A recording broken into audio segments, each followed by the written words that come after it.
우리 좌우에 계신 분들과 인사하겠습니다. 잘 오셨습니다. 사랑합니다. 축복합니다. 또 선포하겠습니다. 예수님이 부활하셨습니다. 살아계셔서 당신과 함께하고 계십니다. 예수님과 동행합시다. 할렐루야. 오늘은 약속을 지키시는 하나님이라는 주제로 말씀을 나누고자 합니다. 먼저 노래 한 곡을 듣겠는데요. 노래를 준비해 주시고요. 이 노래는 가수 이적 씨가 부른 거짓말, 거짓말, 거짓말이라는 노래입니다. 이 화면에 가사가 나오지 않는데요. 가사를 아주 주의 깊게 들으시면서 노래를 들어주시면 좋겠습니다. 노래 틀어주십시오.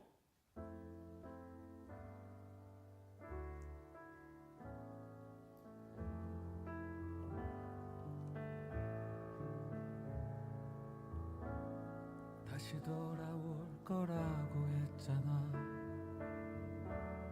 잠깐이면 될 거라고 했잖아.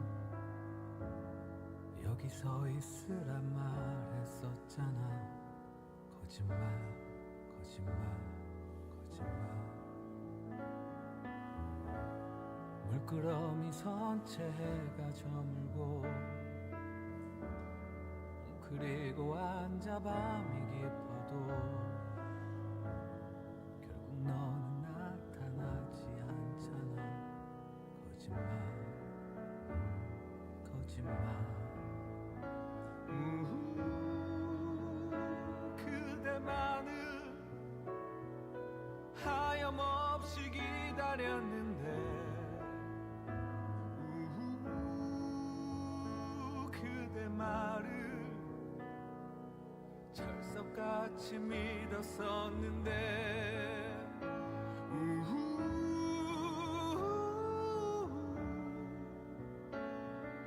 찬바람에 길은 얼어붙고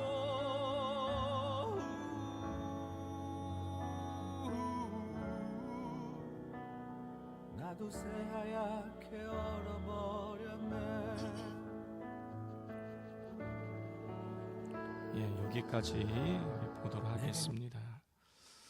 방금 들은 이 거짓말, 거짓말, 거짓말에는 노래 가사는 이렇습니다. 화면에 나올 텐데요. 다시 올 거라고 했잖아. 잠깐이면 될 거라고 했잖아. 여기 서 있으라 말했었잖아. 거짓말, 거짓말, 거짓말. 물끄러미 선채 해가 저물고 웅크리고 앉아 밤이 깊어도 너는 결국 나타나지 않잖아. 거짓말, 거짓말. 그대만을 하염없이 기다렸는데, 그대만을 철석같이 믿었었는데, 찬바람의 길은 얼어붙고, 나도 새하얗게 얼어버렸네. 노래 가사를 보니 어떤 상황인 것 같습니까? 이 이적 씨는 이 스케치북, 유희열의 스케치북, 또 히든싱어 등에 출연해서 이 노래 가사의 배경을 이렇게 설명을 했습니다. 1960년대, 70년대에 한참 먹고 살기 바쁘던 시절에 그날 아침만큼은 예쁜 옷에 꽃당장 시켜 평소엔 가보지도 못하던 유원지나 놀이공원에 아이를 데리고 가서 사달라는 거, 먹고 싶다는 거 다 사 먹이고 그러다가 잠깐 갔다 오겠다며 아이 혼자 두고 사라진 뒤에 돌아오지 않았던 부모님이 그 시절엔 많이 있었잖아요. 그때 버려진 아이의 심정이 어땠을까라는 그런 느낌에서 쓴 곡입니다.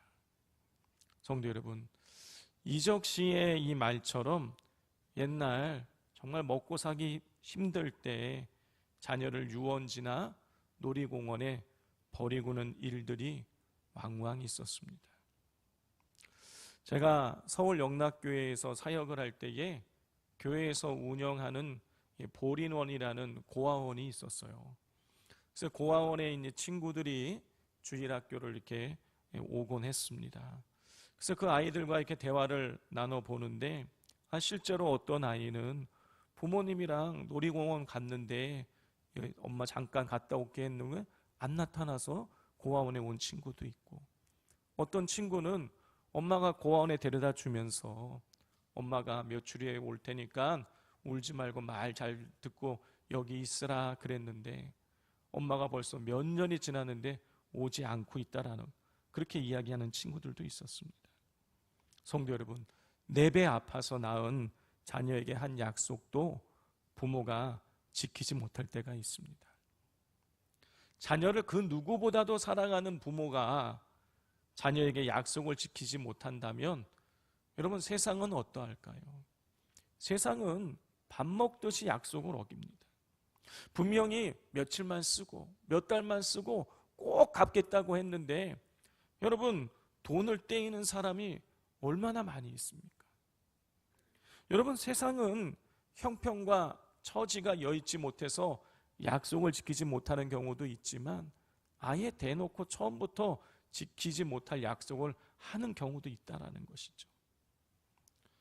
여러분, 이 세상이 약속만 잘 지켜줘도 여러분, 우리 인생이 그렇게 빡빡하지 않을 것입니다.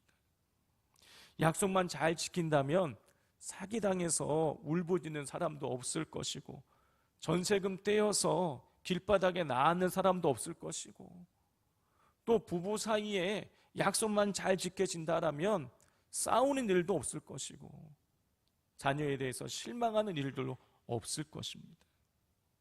그런데 약속이 지켜지지 않기 때문에 세상 살기가 힘들고, 때로는 우리가 큰 상처를 받고 눈에서 피눈물이 나는 것이죠. 성도 여러분, 인간의 약속은 쉽게 깨집니다. 인간은 자신이 한 약속을 온전하게 100% 지킬 만한 능력이 없어요. 그러나 우리 하나님은 약속하신 바를 반드시 지키신 분이십니다. 이런 사실을 오늘 본문이 우리에게 잘 보여주고 있습니다. 여러분, 오늘 본문의 배경은 고린도예요. 지난주 우리가 이 바울이 고린도에 있을 때의 심경을 같이 나누었었습니다. 바울은 자신이 고린도에 있을 때에 약하고 두려워하고 심히 떨었다라고 고백을 했습니다. 바울이 왜 이런 심경을 고백했던 것입니까? 세 가지 이유가 있었잖아요.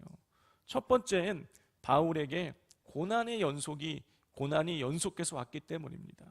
바울은 2차 전도행 출발하고 나서 고린도로 오기까지 수천 킬로미터를 걸었어요. 육체적으로 지쳐 있었습니다.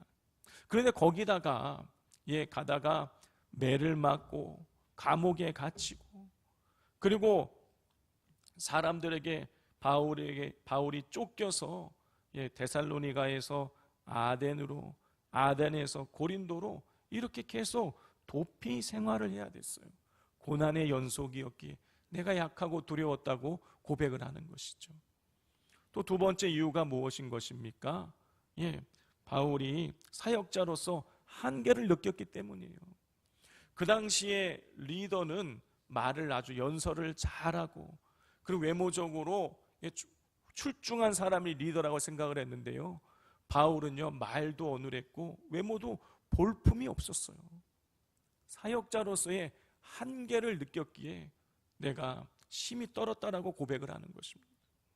마지막 세 번째로, 고린도라는 지역에는요, 우상 숭배가 횡행하고 있었고 성적으로 타락해 있었기 때문에 바울은 고린도에서 아주 거대한 영적인 도전을 느꼈던 거예요. 그렇기에 고린도전서 2장 3절에서 내가 너희 가운데 거할 때에 약하고 두려워하고 심히 떨었다라고 고백했던 것이죠. 이렇게 육체적으로, 정신적으로, 영적으로 지쳐 있었던 바울을 하나님께서는 세 가지 방법을 통해서 위로하셨죠. 첫 번째가 무엇입니까? 사람을 통해서 위로하셨어요. 바울은 고린도에서 아굴라라는 사람을 만납니다.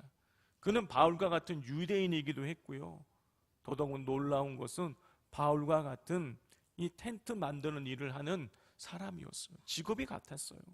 그래서 둘은 쉽게 친해졌고, 아굴라는 바울에게 자기의 집에 머물게 하면서 바울이 안정적으로 사역을 할 수 있도록 도와줬습니다. 하나님께서 아굴라를 통해서 바울을 위로하셨던 거예요. 두 번째로 하나님께서는 바울에게 하나님 놀라운 기적을 통해서 바울을 위로하셨습니다. 바울이 복음을 전하고 예수 믿는 사람이 많아지자 유대인들이 와서 바울을 비방했습니다. 근데 이 비방한다는 뜻이 바울 개인에게도 개인을 모욕한다는 뜻도 있지만 주변에게 악의적인 말을 퍼뜨린다는 의미가 있다고 말씀을 드렸잖아요. 그러니까 바울이 자기가 듣도록 바울은 욕을 먹었어요. 그리고 주변 사람들에게 바울과 바울의 복음이 이상하다라는 말을 이 사람들이 전하고 다닌 것입니다. 그러니 복음을 전해도 효과가 없어야 되잖아요. 그런데 하나님께서 놀라운 부흥을 일으켜 주셨어요. 고린도에 있는 많은 사람들이 예수님을 믿게 만들어 주심으로 말미암아 바울에게 하나님이 살아계신 분이시라는 것을 경험케 했던 것이죠. 마지막 세 번째로 하나님께서는 말씀을 통해 바울을 위로하셨어요. 우리 9절과 10절 말씀을 같이 한번 읽어보겠습니다. 시작. 밤에 주께서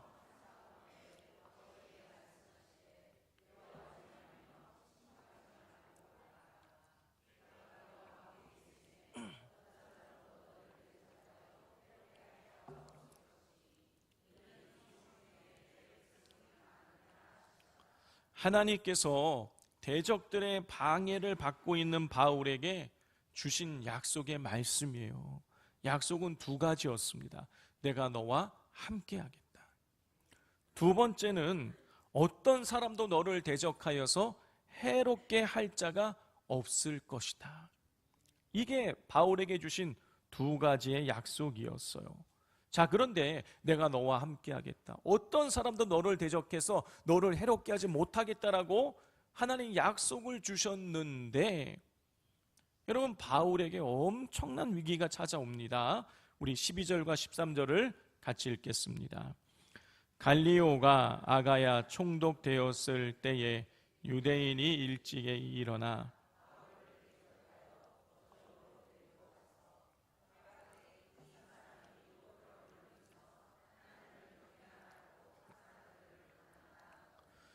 분명 하나님께서 바울에게 내가 너와 함께 할 것이다. 너를 대적하여 너를 해롭게 할 자가 없게 할 것이다 라고 약속을 주셨는데 여러분 12절을 보면은요 유대인들이 일제히 일어나서 바울을 대적하여서 바울을 끌고 법정으로 갑니다. 그리고 고소를 하는 거예요. 뭐라고 고소했냐면 13절에 기록된 것처럼 바울이 율법을 어기면서 하나님을 경외하라고 사람들에게 권한다고 고소했어요. 내가 너와 함께 하겠다.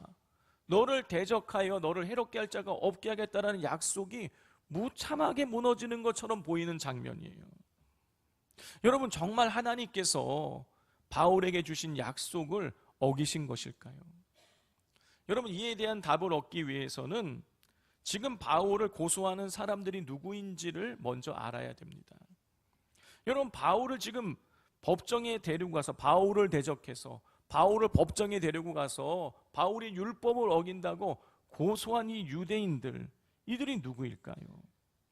여러분 이들의 이름을 우리가 명확하게 알 수는 없지만은요 여러분 이 바울을 고소한 유대인들이 직접 아가야 지방의 총독인 이 갈리오에게 직접 총독에게 직접 데리고 가서 이 바울을 고소하고 재판을 해달라고 하는 것을 보면 여러분 이 사람들이 바울을 고소한 사람들이 고린도 내에서 정치적으로 사회적으로 영향력이 있는 사람이라는 것을 우리가 알 수 있는 거예요. 여러분 저도 2016년도에 여수 이사 왔으니까 이제 횟수로 따지면 여수 온 지 10년 됐거든요. 근데 제가 10년 살았다고 지금 여수 시장님 만나겠습니다 그러면 만날 수 있을까요? 못 만나요. 여러분 그런데 이 아가야 지방의 총독은요 한 개 도시를 말하는 게 아니에요. 고린도를 비롯한 여러 개의 큰 도시를 이 아가야 지방이라고 부르고 이 아가야 지방의 총책임자가 이 갈리오인 거예요. 그런데 이런 대단한 사람을 단박에 찾아가가지고 만나서 재판을 해달라고 요청할 정도면 대단한 사람들인 것이죠. 그러면 이 도대체 이 대단한 유대인들이 누굴 것이냐? 여러분, 이들은요 회당을 중심으로 한 유대교의 지도자들인 것입니다. 이거는 율법을 어기면서 하나님을 경외하라고 사람들을 권한다는 이 고소의 내용을 통해서도 알 수 있어요. 누가 바울에게 이 율법 어겼다고 고소하는 사람이 누가 있겠어요? 유대교 종교 지도자 아니면 이건 불가능한 일인 거예요. 그러면 왜 유대교의 종교 지도자들이 바울을 고소했던 것일까요? 여러분, 이 역시도 고소의 내용을 보면 알 수 있어요. 고소의 내용의 핵심이 뭡니까? 바울이 율법을 어겼다라는 거예요. 성도 여러분, 유대교는 율법을 지키고 할례를 받아야 구원을 받는다고 가르치는 종교입니다. 자, 그런데 바울이 율법이 아니라 구원받기 위해서는 율법이 아니라 예수님을 믿어야 구원받는다라고 가르쳤던 거예요. 자, 그러니 이 유대교 종교 지도자들 입장에서는 바울을 그냥 내버려 둘 수가 없는 거예요. 그리고 유대교의 종교 지도자들이 바울을 고소했던 결정적인 이유가 또 있습니다. 자, 우리 8절을 한번 읽어보도록 하겠습니다. 시작. 또 회당장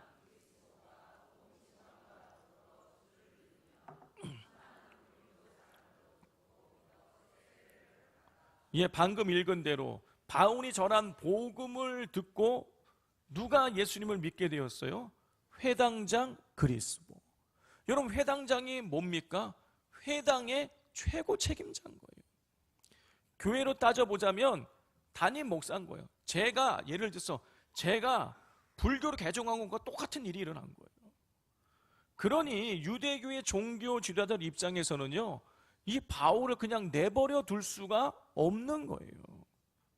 그래서 바울을 지금 총독 갈리오에게 데리고 가가지고 자기 편 들어줄 것만 같이 여겨지는 총독에게 데리고 가서 재판해달라고, 이 사람이 율법을 어겼다고 하면서 고소를 했던 것입니다. 여러분, 그렇게 유대인들에게 끌려가지고 지금 총독 앞에 가서 재판장 앞에 선 그 바울이, 그때 그 바울이 우리 만약에 성도님들이시라면 여러분 어떤 마음이 드시겠습니까? 아마도 하나님이 거짓말쟁이처럼 느껴지거나 하나님이 날 버리셨거나 아니면 하나님이 안 계신 것처럼 느껴지실 수 있으실 거예요. 여러분, 그러면 정말 하나님께서 바울과의 약속을 지키지 않으신 것일까요? 바울을 버리신 것일까요? 아니면 하나님께서 바울과의 약속을 잊어버리신 것일까요? 여러분, 그렇지 않습니다. 여러분, 우리 하나님은요, 약속하신 바를 신실하게 지키시는 분이세요. 성도 여러분, 하나님께서는 바울에게 대적자가 없을 것이다 라고 약속하지 않으셨어요. 뭐라고 약속하셨습니까? 대적하여 해롭게 할 자가 없을 것이다. 무슨 말이에요? 대적자는 나타나겠지만 그들이 바울에게 해를 끼치지 못하게 하시겠다는 약속인 거예요. 그리고 하나님께서는 그 약속하신 대로 그 약속을 지켜주셨습니다. 우리 14절부터 16절까지를 교독하겠습니다. 바울이 입을 열고자 할 때에 갈리오가 유대인들에게 이르되 너희 유대인들아, 만일 이것이 무슨 부정한 일이나 불량한 행동이었으면 내가 너희 말을 들어주거니 주는 것이 옳거니와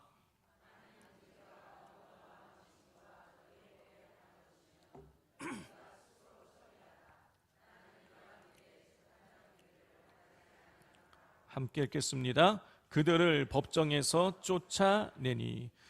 바울의 대적자들이 이 법정에 바울을 끌고 가서 바울이 율법을 어긴다고 고소를 했을 때 이 법정의 최고 책임자였던 이 갈리오 총독은요, 아니 이 바울이 무슨 부정한 일을 하거나 불량한 행동을 했으면 무슨 이야기예요? 사회적으로 죄가 될 만한 일이 있으면 내가 재판을 해주겠지만 너희의 법, 다시 말해서 율법에 관한 너희들이 말하는 그 유대인의 율법에 관한 문제라면 나는 재판하지 않겠다. 그리고 이 유대인들은 어떻게 합니까? 쫓아내버렸어요. 여러분, 이렇게 갈리오 총독이 법정에서 율법 문제를 다루지 않겠다고 한 이유를 여러분, 우리가 그 힌트를 여러분 2절에서 얻을 수가 있습니다. 우리 18장 2절을 같이 한번 읽어보겠습니다. 시작. 아굴라라 하는 본도에서 난 유대인 한 사람을 만나니 글라우디오가 모든 유대인을 명하여 로마에서 떠나라 한 고로 그가 그 아내 브리스길라와 함께 이달리아로부터 새로 온지라 바울이 그들에게 가매. 여러분, 방금 읽은 것과 같이 로마 황제 글라우디오는 로마에 사는 사람들에게, 로마에 사는 유대인들에게 로마를 떠나라고 명령한 적이 있습니다. 이때가 AD 49년이거든요. 여러분, AD 49년에 왜 로마 황제가 멀쩡히 잘 살고 있는 유대인들을 로마에서 떠나라고 했던 것일까요? 이유가 있어요. 여러분, AD 49년에 로마에 살면서 율법을 지키던 유대인들과 그리고 예수님을 믿는 기독교의 공동체 사이에 격렬한 논쟁이 있었어요. 뭘 갖고 논쟁했냐면 예수님이 메시아냐 메시아가 아니냐 갖고 서로 싸운 거예요. 유대인들은 당연히 예수님 메시아가 아니다. 기독교 공동체는 예수님 메시아다. 이걸 가지고 격렬하게 논쟁을 하는데 이게 과열되다 보니까 폭력 사태로까지 발전할 가능성이 보였던 거예요. 그래서 로마 황제가 글라우디오가 야, 너네 싸우지 말고 유대인들 로마 다 떠나. 이렇게 해서 유대인들이 다 떠났고 그 중에 한 사람 아굴라라는 사람이 그래서 로마를 떠나서 고린도에 와서 바울을 돕게 된 것이죠. 자, 그런데 여기서 주목해야 될 점은 뭐냐면 이렇게 유대인들에 관해서 좋지 않은 감정을 품고 유대인들을 쫓아냈던 로마 황제 글라우디오의 동생이 오늘 본문에 나온 총독 갈리오인 거예요. 그러니 이 총독 갈리오도요, 유대인들, 그리고 유대인들의 율법에 관해서 그런 얘기만 나오면 기분이 안 좋은 거예요. 그렇기에 지금 유대인들이 바울 데리고 와가지고 바울이 율법을 어겼다 이러면서 재판을 신청하니까 들어보지도 않고 그들을 법정에서 쫓아내버렸던 것입니다. 자, 그러면 이제 우리가 주목해야 될 것은 이 총독 갈리오가 고린도에 언제 부임했냐는 거예요. 여러분, 역사적인 자료를 보면 서기 51년, AD 51년에 이 총독 갈리오가 아가야 지방의 수도였던 고린도에 부임을 하게 됩니다. 자, 그러면 몇 월 달에 부임을 했을까? 열심히 찾았는데 역사적인 자료가 없어요. 그런데 한 가지 힌트가 있더라고요.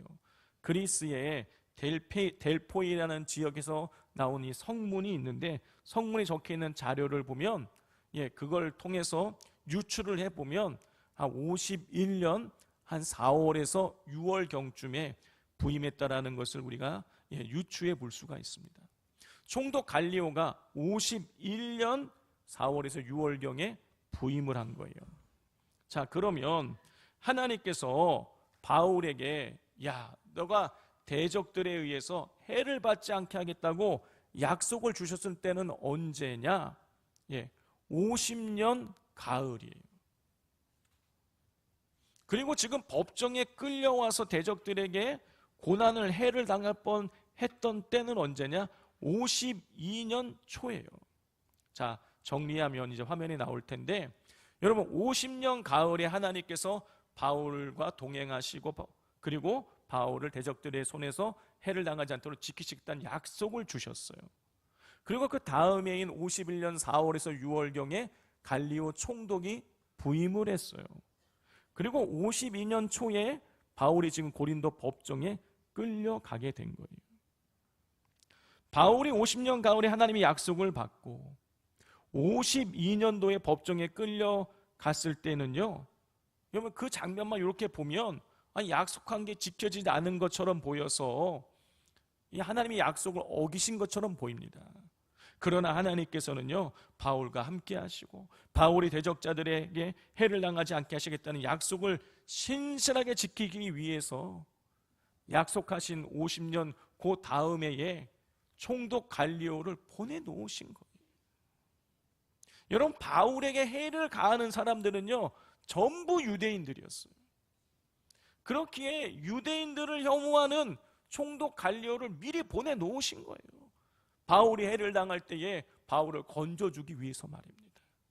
그리고 실제로 바울이 해를 당할 뻔할 때에 총독 갈리오를 통해서 바울을 해를 당하지 않도록 지켜주신 것이죠. 하나님께서는요, 이미 51년에 바울을 지키시기 위한 약속을 이미 행하고 계셨던 거예요. 여러분, 이렇게 바울은요, 고린도에서 하나님으로부터 내가 너와 함께 하겠다, 너를 대적하려는 자들에게서 해를 당하지 않게 하시겠다는 약속을 받았고 그 약속을 지키시는 하나님을 경험했던 거예요. 그래서 고린도에 보내는 편지에서 바울은 이런 고백을 하는 것입니다. 고린도전서 10장 13절이에요. 사람이 감당한 시험 밖에는 너희가 당한 것이 없나니 오직 하나님은 미쁘사 너희가 감당하지 못할 시험 당함을 허락하지 아니하시고 시험 당할 즈음에 또한 피할 길을 내사 너희로 능히 감당하게 하시느니라. 하나님께서는요, 고린도에서 약속하신 대로 고난 중에도 바울과 함께 하시고 건져 주셨어요. 그것을 바울은 경험하고 나서 고린도 교회 성도들에게 편지하면서 우리 하나님께서는 시험 당할 쯤에 피할 길을 내신다라고 고백을 했던 것이죠. 성도 여러분, 하나님께서는 바울에게 약속하신 대로 함께 하시고 해를 당하지 않도록 지켜주셨습니다. 여기서 우리가 기억해야 될 것은 뭐냐면, 여러분, 이 약속이 바울에게만 주어진 것이 아니라는 것입니다. 우리 모두에게 주어진 약속이라는 거예요. 이사야서 43장 1절부터 3절 말씀입니다. 야곱아, 너를 창조하신 여호와께서 지금 말씀하시느니라. 이스라엘아, 너를 지으신 이가 말씀하시느니라. 너는 두려워하지 말라. 내가 너를 구속하였고 내가 너를 지명하여 불렀나니 너는 내 것이라. 내가 물 가운데로 지날 때에 내가 너와 함께 할 것이라. 강을 건널 때에 물이 너를 침몰하지 못할 것이며 내가 불 가운데로 지날 때에 타지도 아니할 것이요 불꽃이 너를 사르지도 못하리니 대저 나는 여호와 내 하나님이요 이스라엘의 거룩한 이요 내 구원자임이라 그랬어요. 여러분, 하나님께서 바울에게 약속을 주시기 전에 두려워하지 말라고 말씀하셨는데요, 오늘 이 이사야서의 말씀에도 먼저 두려워하지 말라고 하나님 말씀하십니다. 바울에게 내가 너와 함께 하겠다고 말씀하셨는데 하나님 말씀하시는 건 네가 물 가운데로 지날 때에 내가 너와 함께 할 것이다. 바울에게 해를 당하지 않겠다고 말씀하셨는데 사람들이 너를 대적할 때에 너가 해를 당하지 않겠다고 말씀하셨는데 하나님 말씀하시는 거예요. 네가 물 가운데 불 가운데로 지날 때에 타지도 아니할 것이요 불꽃이 너를 사르지도 못할 것이다. 여러분, 이 약속의 말씀을 야곱에게 주신, 야곱은 예수님 하나님을 믿는 모든 백성을 말하는 거예요. 성도 여러분, 우리 하나님은 우리에게 말씀하십니다. 두려워하지 마라. 내가 함께 할 것이다. 너희들이 해를 당하지 않게 하실 것이라고 하나님 약속해 주셨어요. 중요한 것은 그 하나님이 여러분 약속하신 바를 반드시 지켜주시는 분이시라는 것입니다. 그러므로 이 하나님의 약속을 굳게 붙잡고 고난 중에도 우리와 여전히 함께하고 계시고 우리를 둘러싼 고난과 환난이 우리를 해하지 못하도록 지키실 하나님을 끝까지 의지하심으로 여러분 승리하게 되시기를 주님의 이름으로 축복을 드립니다. 기도하겠습니다. 야곱아, 너를 창조하신 여호와께서 지금 말씀하시느니라. 이스라엘아, 너를 지으신 이가 말씀하시느니라. 너는 두려워하지 말라. 내가 너를 구속하였고 내가 너를 지명하여 불렀나니 너는 내 것이라. 네가 물 가운데로 지날 때에 내가 너와 함께할 것이라. 강을 건널 때에 물이 너를 침몰하지 못할 것이며 네가 불 가운데로 지날 때에 타지도 아니할 것이요 불꽃이 너를 사르지도 못하리니 대전하는 여호와 내 하나님이요 이스라엘의 거룩한 이요 너의 구원자임이라. 하나님 아버지, 우리에게 귀한 약속의 말씀을 주시니 감사합니다. 우리와 함께 하실 것이고 불로부터 물로부터 우리가 해당하지 않도록 지켜주신다는 이 약속의 말씀 저희들 굳게 부여잡게 하여 주시고 그 믿음을 가지고 모든 환난 가운데에 낭망하지 않고 믿음으로 돌파해내고 승리케 하여 주시옵소서. 예수님의 이름으로 기도드립니다. 아멘.